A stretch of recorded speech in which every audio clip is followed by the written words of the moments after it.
Greenleaf ma'nosi yashil yaproq demakdir. Greenleaf korporatsiyasi 1998-yilda tashkil topgan bo'lib, 28 yildan beri dunyo miqyosida mustahkam o'rnashgan hamda 40 ta mamlakat bilan strategik ittifoqdir.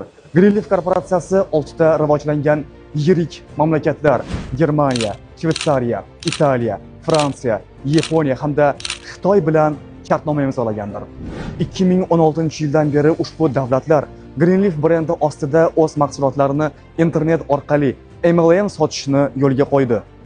Korporatsiya Xitoyning eng yaxshi tabiati, ekologik toza hududi Suzhou shahrida o'zining kollagen, bambuk, aloe plantatsiyasiga egadir hamda ushbu korporatsiyaning kosmetik parki, diqqat qiling, 107 gektar maydonni egallaydi.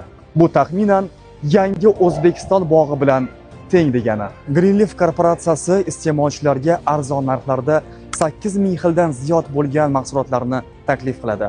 Ulardan hojatxona qog'ozidan tortib tilla taqinchoqlar, kiyim-kechaklar va hattoki elektromobillari ham mavjuddir. Greenleaf korporatsiyasi mahsulotlariga GMP mahsulotlarning inson organizmiga nojo'ya ta'siri yo'qligiga bildirgi berdi.